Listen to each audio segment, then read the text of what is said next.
To replace your generator's battery, first set the utility mainline circuit breaker to off. Open the generator's lid and set the generator's mainline circuit breaker to off. If running during a utility outage, allow the generator to run and cool down for 5 minutes with no load applied. Press the off button on the controller to turn off the generator. Allow the generator to cool for another 5 minutes before working on it. Remove the 7.5 amp fuse to prevent the battery from draining when the utility and the generator are both off.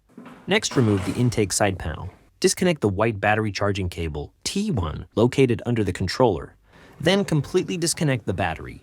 Remove the negative battery cable first, followed by the positive battery cable.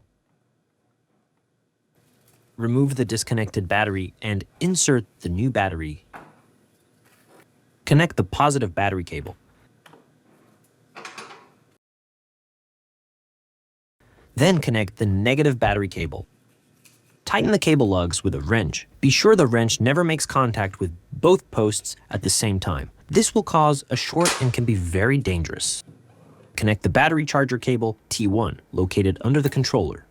Reinstall the intake side panel and the front panel.